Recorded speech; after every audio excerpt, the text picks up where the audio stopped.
আর এখানে মেন ঘটনা হচ্ছে বড় খাতায় নেতা বেশি, এখানে কালকে মারামারি হয়েছে। স্টেশন মাস্টার মহিলা মানুষ হচ্ছে টাঙ্গের কেন্দ্রটা, কিন্তু আমাদের বড় খাতা এখানে 25 এক লোক এখানে দোকান দিয়েছিল পানের, দোকানদার নিষেধ করছে, সে স্টেশন মাস্টার নামে বদনাম দিছে, যিনি আমার কাছে 50,000 টাকা নিছে, 700 টাকা মাস নাই। এটা বড় কথা বিএনপি পার্টি অফিসে যে অবজেকশন জানাইছে, জানার পরে এই কেন্দ্রটা হঠাৎ করে মাইকিং হইলো।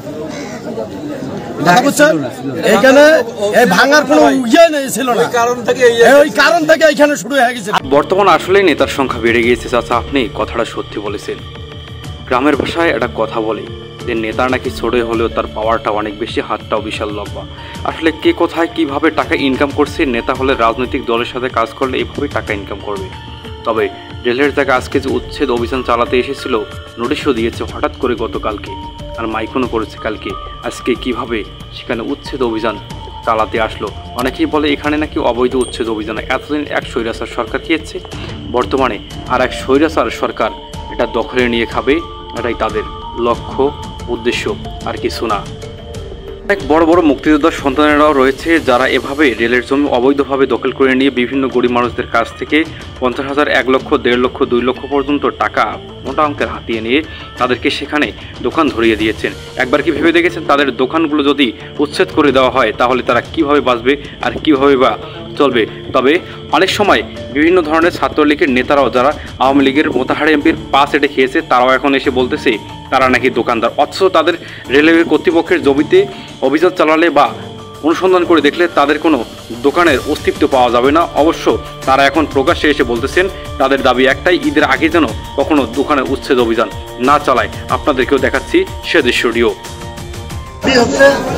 দাবি একটাই আমাদের, যে আমাদের যে এখানে মানে যারা আমরা দোকান করে খাচ্ছি, এই দোকানদারগুলো সামনে আর 7 দিন পরই এই দোকানগুলো যদি আজকে মানে উচ্ছেদ করা হয়, তাহলে আমাদের 7 দিন পরই আমাদের পরিবার নিয়ে আমরা ঈদ করবো কেন? আমাদের পরিবার নিয়ে আমরা ঈদ করবো কেন? আমাদের যে পরিবার, একজনের পরিবার এই সামান্য একটা দোকান করে একজনের পরিবার চলে, কয়েকশো পরিবার আছে এখানে। এই যদি আমরা যদি ঈদের আগে যদি উচ্ছেদটা করা হয়, তাহলে আমরা পরিবার নিয়ে ঈদ করবো কেন? সামনে আমাদের দাবি একটাই, আমাদের দাবি একটাই যে আমরা ঈদ পর্যন্ত সময় চাই। আর এবং যদি করা হয়, যদি উচ্ছেদ করা হয়, এটা হচ্ছে মধ্যস্থল, হাতিবান্ধা পাটনা বুড়িমারি, এটা হচ্ছে মধ্যস্থল। প্রথমে বুড়িমারিটাও শুরু করতে হবে, যদি এই দিক থেকে শুরু করে, তারপর বড় কথা বুড়িমারি মানে উচ্ছেদ করতে করতে বড় কথা আসবে, আমরা মানতে বাধ্য। যদি হাতিবান্ধ যদি শুরু করে, হাতিবান্ধ শুরু করে, শুরু করবে, বড় কথা পর্যন্ত আসবে, আমরা মানতে বাধ্য। বিভিন্ন ধরনের দাবি জানালেও এখানে কিন্তু স্বার্থ রয়েছে একটি দল, আর সেটি কোন দলের আপনাদেরকে দেখাবো আমরা একটু পরে। আর বর্তমানে বিএনপির কিছু নামধারী সাংবাদিকও গজিয়ে উঠেছে যারা দাপট দেখিয়ে, ক্ষমতার দাপট দেখিয়েও আমাদের সাক্ষাৎকার নিচ্ছে সাধারণ জনগণের। প্রিয় দর্শক, রেলওয়ের উচ্ছেদ অভিযান সম্পর্কে আপনাদেরকে একটু ধারণা দিয়ে রাখি। বড় কথার আওয়ামী লীগ সরকার ক্ষমতায় আসার পর মোতাহার হোসেন এমপি এবং তার অঙ্গ সংগঠনের সাঙ্গবঙ্গগুলো যারা তাদের লাঠিয়াল বাহিনী, ক্যাডার বাহিনী, বিভিন্ন ধরনের নেতা সেজে আওয়ামী লীগের ক্ষমতার দাপট দেখে এ সকল রেলের জায়গাগুলো দখল করে নিয়েছিল।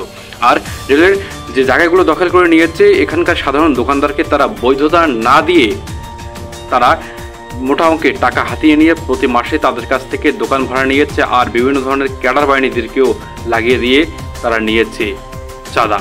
আর সেই চাঁদা দিতে না পারলে দোকানদারকে বিভিন্নভাবে হেনস্থার শিকার, নির্যাতন, লাঞ্ছনা বঞ্চনা পর্যন্ত করা হতো। তাহলে এখন আপনি কিভাবে দেখছেন সেটি? আর এখানে যতগুলো দোকানদার রয়েছে তাদের 4 ভাগের 3 ভাগেই কোনোরকম বৈধতা ছাড়াই অবৈধভাবে এখানে রেলের জমি দখল করে দোকান করছে। এমনকি রেলের জমি অবৈধভাবে দখল করে অবৈধভাবে সেখানে বাসাবাড়ি তৈরি করতেছেন পর্যন্ত। প্রিয় দর্শক, আসলে ঘটনাটা মোটেও একটু দুঃখজনক বিষয়। গতকালকেই নোটিশ, গতকালকেই মাইকেন, আর আজকে এসেছে এখানে উচ্ছেদ অভিযান চালাতে। অথচ যারা তাদের কাছ থেকে টাকা নিয়েছে মোটা অঙ্কের, যারা তাদের কাছে প্রতি মাসে ভাড়া নিয়েছে, চাঁদা নিয়েছে, তাদের দোকানদারকে জায়গা দিয়েছে, এখন তারা কোথায়? তারা এখন কোথায় গিয়ে লুকেছে? আর আজকে তাদেরকে কারা বাঁচাতে এসেছে তাদেরকে দেখতে হবে। আর তারা কেন বাঁচাতে আসলো? যারা অবৈধভাবে এখানে জায়গা দখল করে দোকানপাট করেছে, বিভিন্ন ধরনের স্থাপনা করেছে, তাদেরকে কেন বাঁচাতে এসেছে? এই সকল প্রশ্নের উত্তরগুলো খুঁজে বের করতে পারলেই আমাদের আজকের অনুসন্ধানের আসল রহস্য উন্মোচন হবে কালো অধ্যায়ের 20 মিনিটসে। দর্শক, আওয়ামী লীগের অনেক নেতারাই দখল নিয়েছে মাদ্রাসার নামে, মসজিদের নামে, বিভিন্ন ধরনের নামে বেনামে রেলের এ সকল জায়গাগুলো দখল নিয়েছে বড় কথায়। নিয়ে বিভিন্নভাবে জায়গাগুলো বিক্রি করে সেই সকল জমিগুলো বিক্রি করে অবৈধতার মাধ্যমে দোকানপাট স্থাপনা নির্মাণ করে দিয়েছে সাধারণ মানুষদেরকে। আর কারা তারা? নিষিদ্ধ ঘোষিত আওয়ামী লীগের সাবেক সংসদ সদস্য মোতাহার হোসেনের ছোট ভাই বাবুল মিয়া সে মসজিদ এবং মাদ্রাসার নামে জায়গা নিয়েছে, পরে সেগুলো বিক্রি করেছে সাধারণ গরিব মানুষদের কাছ থেকে। টাকা নিয়েছে 50,000, 1 লক্ষ, 2 লক্ষ, 1.5 লক্ষ, 3 লক্ষ পর্যন্ত, এমনকি 5 লক্ষ পর্যন্ত টাকা নিয়ে অবৈধভাবে সেখানে দোকান স্থাপনা তৈরি করে দিয়েছে জানিয়েছেন সেটিও। আর সেই প্রশ্ন জিজ্ঞাসা করতে গিয়ে সেখানে চড়াও হয়ে গিয়েছেন সাংবাদিকদের।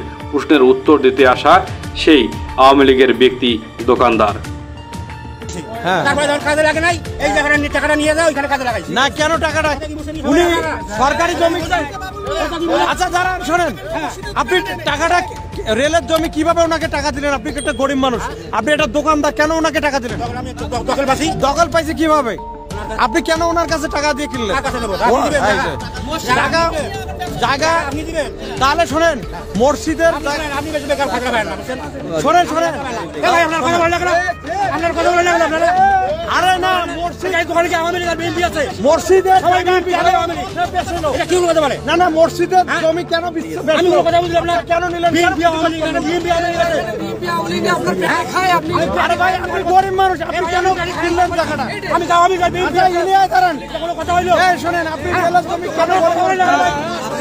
দর্শক, তারা হলেন নিষিদ্ধ ঘোষিত আওয়ামী লীগের পার্টি, সাধারণ নাগরিক এবং ভোটার। এভাবেই তারা উত্তেজিত হয়ে যায় সংবাদকর্মীদের উপর প্রশ্ন করতে গেলেই, কারণ সেখানে আওয়ামী লীগের নেতারা রেলের জমি অবৈধভাবে দখল নিয়েছে মসজিদ বা মাদ্রাসা করার নামে। আর সেই মসজিদ বা মাদ্রাসা করার নামে যে জমিটা নিয়েছে সেই জমিও এখন সাধারণ মানুষদের কাছে বিক্রি করছে। তাহলে সেই প্রশ্ন করতে গেলেই কেন চড়াও হবে, এটা তো এখন বুঝতেই পারছেন আপনারা। দর্শক, মোট কথা হচ্ছে, এই বড় কথা, রেলওয়ে স্টেশনের জমিগুলো অবৈধভাবে এক স্বৈরাচারের আমলে সেই স্বৈরাচারের নেতারা, লাঠিয়াল বাহিনীরা, ক্যাডাররা খেয়েছে। এখন আর এক স্বৈরাচার এসে খাবে তাদের আমলে এই বড় কথা রেলের জমি দখল নিয়ে তারাও মোটা অঙ্কের টাকা হাতিয়ে নেবে। তবে দোকানদারকে স্পষ্টভাবে বলে দিচ্ছি, এ সকল নেতাদের কাছে আপনারা কখনো যাবেন না, তাদের সাথে বসবেন না এবং তাদের সাথে কথা বলবেন না, কারণ তারা আপনাদের সাথে বসার নামে, কথা বলার নামে মোটা অঙ্কে টাকা হাতিয়ে নিয়ে এখানে তারা এক ধরনের ব্যবসা করবে, প্রতি মাসে ভাড়া নেবে, চাঁদা নেবে, এটাই হচ্ছে তাদের মূল লক্ষ্য। আপনার সাথে কথা বলতে, আপনি একজন এই বড় কথা নাগরিক হিসাবে আপনারা জানেন যে এই যে বুড়িমারি এক্সপ্রেস ট্রেনটি আমাদের চালু হয় না ঢাকা থেকে। যদি বুড়িমারি থেকে এই বুড়িমারি এক্সপ্রেস ট্রেনটি ঢাকা যায়, তাহলে কত হাজার মানুষ, গরিব মানুষ বাঁচবে কিনা বলেন? আপনার একটা টিকিট দেয় 1000 থেকে 800 টাকা বাসে, আর এখানে 5 থেকে 600 টাকায় নির্বিঘ্নে যাইতে পারবে একটা গরিব মানুষ বুড়িমারি থেকে। তাতে মানুষের উপকার কি না বলেন? যাকে প্রশ্ন করা হচ্ছে সেও একজন আওয়ামী লীগের ক্যাডারধারী নেতা, আর যে প্রশ্ন করছেন সেও একজন বিএনপির প্রকৃত সংবাদকর্মী। তথা আসলে বুড়িমারি এক্সপ্রেস চলার জন্য এখানে রেলের উচ্ছেদ অভিযান চালানো হচ্ছে না। আসলে এখানে উচ্ছেদ অভিযানটি চালানো হচ্ছে রেল কর্তৃপক্ষের জমি এক স্বৈরাচারী সরকার অবৈধভাবে দখল নিয়ে কোনো রকম বৈধতা ছাড়াই তারা এখানে দোকানপাট, বিভিন্ন ধরনের স্থাপনা এবং বাড়িঘর নির্মাণ করে রয়েছে। তারা দোকানপাট নির্মাণ করে ব্যবসা বাণিজ্য করছে, যার কারণে এখানে উচ্ছেদ অভিযান চালানো হচ্ছে। মোট কথা, এখানে এক স্বৈরাচারী সরকার দখল নিয়ে হয়েছে তাদের 17 বছরের আমলে, আর এখন আর এক স্বৈরাচারী সরকার ক্ষমতায় আসবে, তারা এখানে দখল নিয়ে অবৈধভাবে ব্যবসা বাণিজ্য চালাবে দোকানদারদেরকে দিয়ে। এখানে দোকানদারের কাছ থেকে মোটা অঙ্কে টাকা হাতিয়ে নেবে, প্রতি মাসে ভাড়া নেবে, চাঁদা আদায় করবে, এটাই হচ্ছে তাদের মূল লক্ষ্য এবং উদ্দেশ্য। এটি আমাদের কালো অধ্যায় 20 মিনিটসের অনুসন্ধানের পক্ষ থেকে চোখ বন্ধ করে বলে দিতে পারি, এবং এটি আমাদের অনুসন্ধানে উঠে এসেছে। দোকানদার ভাইদেরকে করল জোরে অনুরোধ করে বলবো, যে সকল নেতারা এসে এখানে নেতামি দেখাচ্ছে, তারা যদি আপনাদেরকে বলে যে আমাদের কাছে আসেন, আমাদের কাছে বসেন, আমাদের সাথে কথাবার্তা বলেন, আমরা এই বিষয়টি দেখব, আপনার তাদের কাছে কখনোই যাবে না, কারণ তারা আপনাদের সাথে কথা বলার নাম করে, বসার নাম করে হাতিয়ে নেবে মোটা অঙ্কের টাকা, মাস গেলে নেবে দোকান থেকে ভাড়া, আর তাদের ক্যাডার লাঠিয়াল বাহিনীদেরকে নিয়ে নেবে চাঁদা। আপনার সরাসরি রেল কর্তৃপক্ষের কাছে যাবেন, সেখান থেকে তাদের কাছে সঠিক কাগজপত্র নেবে এবং বৈধতা নিয়ে এসে সেখানে আপনার দোকানদারি করবেন। কোনো নেতার কথা শুনে কোনো নেতাকে আপনারা টাকা দেবেন না, কারণ নেতারা আপনাদেরকে বৈধতা দেবে না, নয়তো পরবর্তীতে আবারও এইভাবে আপনাদেরকে নির্যাতন, লাঞ্ছনা আর বঞ্চনার শিকার হতে হবে। আল্লাহ হাফেজ।